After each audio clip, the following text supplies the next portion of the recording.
Thomas and Percy enjoy working in the docks. They like the sea air and the sound of the gulls. But one day, the friends were feeling hot and bothered. A crane was causing trouble. His name is Cranky, and this was his first day at the docks. "You are useless little bugs," he called from above. "If you put these freight cars on the inside lines, then I wouldn't have so far to travel." "Rubbish," said Thomas. "No crane has ever complained before." "Well, I'm complaining now." And Cranky claimed his load down on the quayside. Later, the two engines met Gordon and James and told them about Cranky. "Cranes are airy-fairy things. They need a lot of attention, like me, in fact," said Gordon. "You should see the situation from Cranky's point of view," said James. "He's high up in the air, coping with wind, rain, and baking sun. Then he looks down and sees you two little engines being annoying. No wonder he calls you bugs." When Cranky heard that the big engines agreed with him, he grew bossier still. Come on, push those freight cars closer to me." But Percy was too upset to concentrate and pushed the freight cars too far. Poor Percy. Then Cranky played a trick on Thomas. "Push your freight cars onto the outside line. It's easier for me to load up." So Thomas did.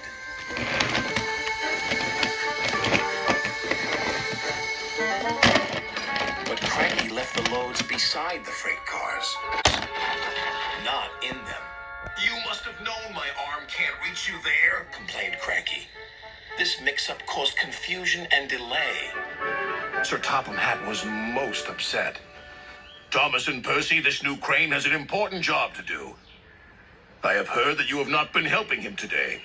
You will go to your sheds and consider how you will improve yourselves tomorrow." Now Thomas and Percy were upset too.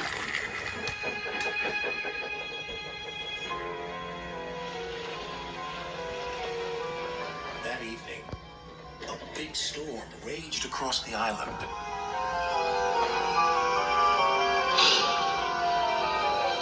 Cranky and the engines were trapped at the docks. "We're sure to be safe in this shed," said Duck. But he was wrong. The engines had no idea they were about to be put in great danger by an old tramp steamer.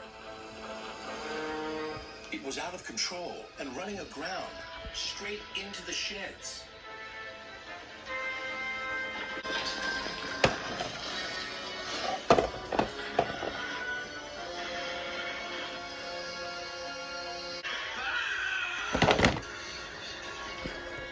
"Help!" called the engines from inside the shed. "I can't!" called Cranky. When the storm was over, Sir Topham Hatt rushed to the scene of destruction. "Thomas and Percy will help you," he called to Cranky. "And then you can help the engines." "Oh, please hurry," cried Cranky, "and tell them I'm sorry I was rude to them." "So it was you," murmured Sir Topham Hatt. "I owe those engines an apology." Thomas and Percy soon came to the rescue.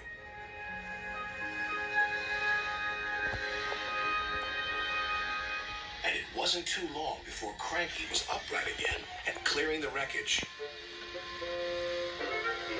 At last, all the engines were free. "Oh, thank you," said Gordon. "What would I have done without you?"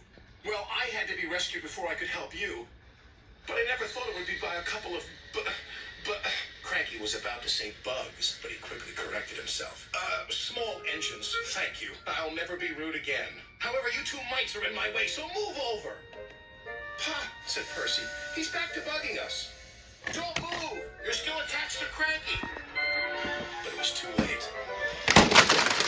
Cranky still looks down on the two little engines. But ever since that stormy night, he never calls them bugs or mites, because he knows they might bite back.